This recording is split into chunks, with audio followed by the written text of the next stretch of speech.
اور ہر قسم کی ادویات اپنے خرچ سے مہیا کرتے، اور وہ آپ سے دعا کی درخواست کرتے، اور آپ دعا کا وعدہ کر کے تسلی دیتے۔ اللہ تعالیٰ نے ان کو شفا دی اور بہت سالوں تک زندہ رہے۔ حضور علیہ السلام کے دربار میں ہر قسم کے لوگ آتے رہتے تھے، ہر درجہ غریب اور کم پڑھے لکھے لوگ بھی آتے، اور بڑے بڑے جید عالم اور فاضل اور کئی پیر و مرشد کہلانے والے بھی آتے اور آپ کی صحبت سے فیض پاتے۔ آپ کے ایک جلیل القدر صحابی حضرت مولوی عبد الکریم صاحب رضی اللہ تعالیٰ عنہ کا بیان ہے کہ آپ کی مجلس میں احتشام اور وقار اور آزادی اور بے تکلفی دونوں ایک ہی وقت میں جمع رہتے۔ ہر ایک خادم ایسا یقین کرتا ہے کہ آپ کو خصوصاً مجھی سے پیار ہے، جو کچھ چاہتا ہے بے تکلفی سے عرض کر لیتا ہے، گھنٹوں کوئی اپنی داستان شروع کر رکھے،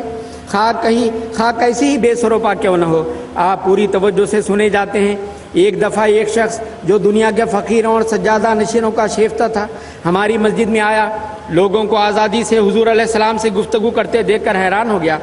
آپ سے کہا کہ آپ کی مسجد میں ادب نہیں، لوگ بے محابہ آپ سے بات کرتے ہیں۔ آپ نے فرمایا میرا یہ مسلک نہیں ہے کہ میں ایسا تند خو اور بھیانک بن کر بیٹھوں کہ لوگ مجھ سے ایسے ڈریں جیسے درندہ سے ڈرتے ہیں۔ میں تو بت پرستی کے رد کرنے کو آیا ہوں، نہ یہ کہ خود بت بنوں اور لوگ میری پوجا کریں۔ اللہ تعالیٰ بہتر جانتا ہے کہ میں اپنے نفس کو دوسروں پر ذرا بھی ترجیح نہیں دیتا۔ میرے نزدیک متکبر سے زیادہ کوئی بت پرست اور خبیث نہیں۔ متکبر کسی خدا کی پرستش نہیں کرتا بلکہ وہ اپنی پرستش کرتا ہے۔ حضور علیہ السلام فرماتے ہیں میں تمام مسلمانوں اور عیسائیوں اور ہندوؤں اور آریوں پر یہ بات ظاہر کرتا ہوں کہ دنیا میں کوئی میرا دشمن نہیں۔ میں بنی نوح سے ایسی محبت کرتا ہوں کہ جیسے والد مہربان اپنے بچوں سے، بلکہ اس سے بھی بڑھ کر میں صرف ان باطل عقائد کا دشمن ہوں جن سے سچائی کا خون ہوتا ہے۔ انسان کی ہمدردی میرا فرض ہے، اور جھوٹ اور شرک اور ظلم اور ہر ایک بدعملی اور ناانصافی اور بد اخلاقی سے بیزاری میرا اصول۔ 40 نمبر 1 روحانی خزائن جلد 17 صفحہ 344۔ سامعین کرام، وقت کی رعایت کو ملحوظ رکھتے ہوئے اب میں مضمون کو سمیٹتے ہوئے اس عظیم الشان کارنامے کا ذکر کرنا چاہتا ہوں جو حضور علیہ السلام نے بین الاقوامی اور بین المذاہب اتحاد اور امن و صلح کی مستقل بنیادیں قائم کرنے کے سلسلے میں انجام دیا۔ اپنی زندگی کے آخری چند ایام میں آپ نے ایک ایسا رسالہ رقم فرمایا جو آپ کی وفات کے بعد پیغام صلح، میسیج آف پیس اور میتری سندیش وغیرہ ناموں کے ساتھ دنیا کی بہت سی زبانوں میں شائع ہوا۔ اس کا خلاصہ یہ ہے کہ قرآن کریم کی اس امن بخش عالمگیر تعلیم کو جس کو مسلمانوں نے فراموش کر دیا تھا دوبارہ نافذ فرما دیا، اور وہ یہ ہے کہ ابتدائے دنیا سے آج تک جتنے نبی، رسول، رشی، منی اوتار دنیا میں آئے، خواہ وہ کسی ملک اور کسی قوم میں آئے تھے، وہ سب خدا کی طرف سے بھیجے گئے تھے۔ اس لیے ان کی رسالت پر اصولی طور پر ایمان لاتے ہوئے ان کی عزت اور احترام کو قائم رکھنا ضروری ہے۔ اس لحاظ سے حضرت بانی سلسلہ علی احمدیہ عالمگیر امن کے شہزادہ کی حیثیت میں نظر آتے ہیں۔ چنانچہ آپ نے عالمگیر اتحاد کے مشن کی تکمیل کے لیے قرآن کریم کی پہلی آیت الحمدللہ رب العالمین کے حوالے سے وضاحت فرمائی کہ خدا کا فیض عام جو تمام قوموں اور تمام ملکوں اور تمام زمانوں پر محیط ہو رہا ہے، وہ تقاضا کرتا ہے کہ نوع انسان کی روحانی حالتوں کی ترقی کے لیے اپنی طرف سے ہادی اور رہنما مبعوث فرماتا رہے، اور اسی اصول کے تحت آپ نے اپنی جماعت کو تعلیم دی کہ وہ حضرت کرشن اور حضرت رام چندر اور حضرت گوتم بدھ اور حضرت زرتشت اور دوسرے ممالک کے مشہور و معروف رشیوں اور اوتاروں کو اللہ تعالیٰ کے نبی اور فرشتہ یقین کر کے ان کا اسی طرح احترام اور ادب کریں جس طرح پر وہ دوسرے انبیاء علیہ السلام کا جن کا ذکر نام لے کر قرآن کریم میں آیا ہے کرتے ہیں۔ حضور علیہ السلام اس رسالہ پیغام صلح میں فرماتے ہیں پس یہ اصول نہایت پیارا اور امن بخش اور صلح کاری کی بنیاد ڈالنے والا اور اخلاقی حالتوں کو مدد دینے والا ہے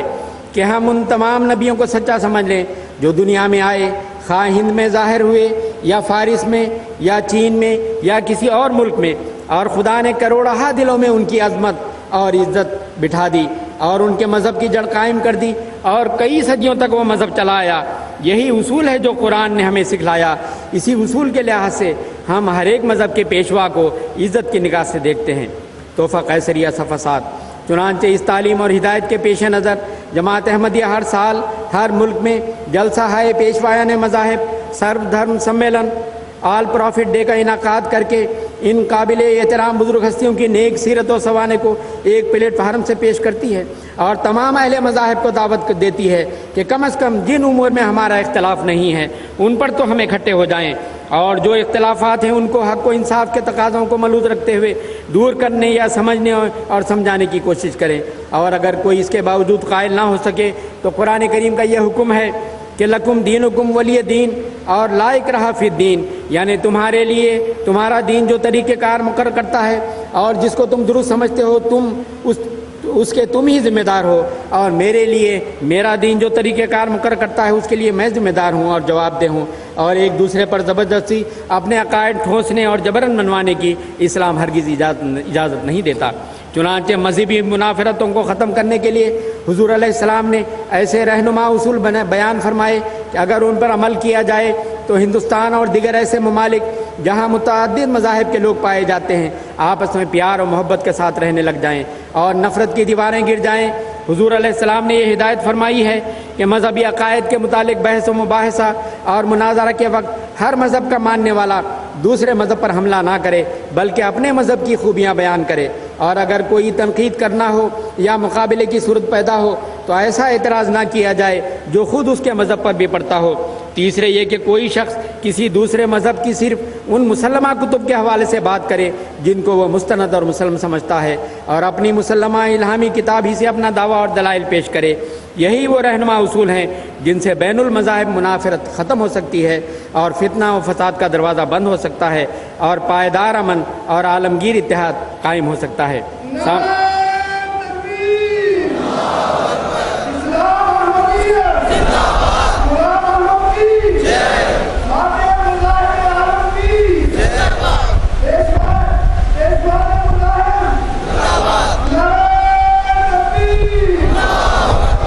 اس موقع پر میں حاضرین کرام سے ایک دعا کی بھی درخواست کرتا ہوں۔ جیسا کہ آپ اخبارات اور ریڈیو ٹی وی میں خبریں دیکھ اور سن رہے ہیں کہ یہاں پنجاب میں فرقہ دارانہ کچھ کشیدگی ہو گئی ہے اور امن و امان کا ماحول جو ہے بہت متاثر ہو چکا ہے، تو خاص طور پر دعا کریں کہ یہ غلط فہمیاں دور ہوں اور جلد امن و امان بحال ہو، اور یہ جو نقض امن کا سلسلہ اور کرفیو وغیرہ چل رہا ہے جلد اللہ تعالیٰ حالات نارمل فرمائے۔ تو خاص طور پر اس کے لیے دعا کریں کہ اللہ تعالیٰ ملک میں امن و سلامتی رہے اور جو مذہبی منافرت ہے اس کی دیواریں گر جائیں اور تمام اہل مذاہب آپس میں شیر و شکر ہو کر پیار و محبت کے ساتھ رہیں۔ سامعین کرام، ہمارے پیارے آقا حضرت اقدس محمد مصطفیٰ صلی اللہ علیہ وسلم نے آخری زمانے میں مبعوث ہونے والے مامور کی تعریف میں فرمایا ہے کہ یضع الحربہ، کہ وہ مسیح جب آئے گا تو جنگوں کا خاتمہ کر دے گا۔ چنانچہ بانی جماعت احمدیہ حضرت مرزا غلام احمد قادینی علیہ السلام نے اعلان فرمایا،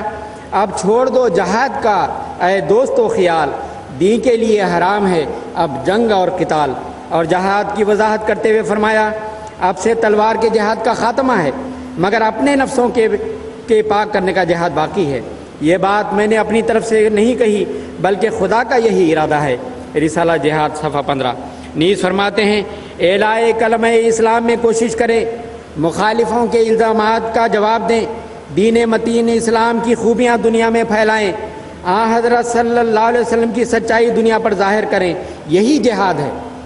جب تک خدا تعالیٰ کوئی دوسری صورت دنیا میں ظاہر نہ کرے۔ مکتوب حضرت مسیح موعود علیہ السلام بنام حضرت میر ناصر نواب صاحب رضی اللہ تعالیٰ عنہ۔ حضرت مسیح موعود علیہ السلام سے ایک مرتبہ حضرت مولانا حکیم نور الدین صاحب نے دریافت کیا کہ حضور مجھے کوئی مجاہدہ بتائیے۔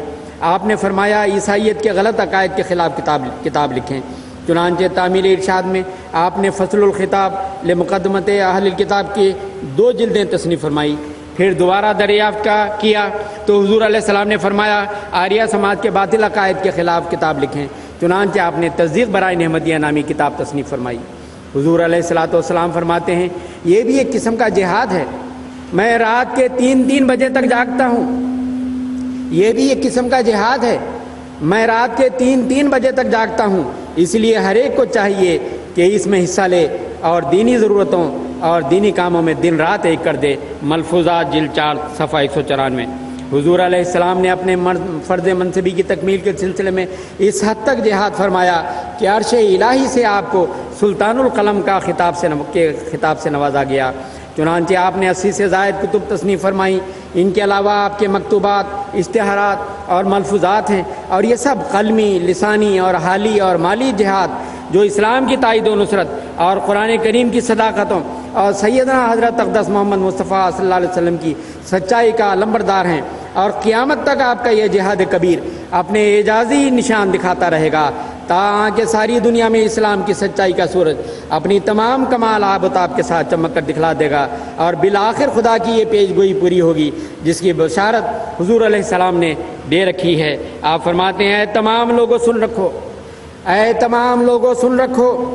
کہ یہ اس خدا کی پیش گوئی ہے جس نے زمین و آسمان بنایا. وہ اس جماعت کو تمام ملکوں میں پھیلائے گا اور حجت اور برہان کی روح سے سب پر ان کو غلبہ بخشے گا. وہ دن آتے ہیں بلکہ قریب ہیں.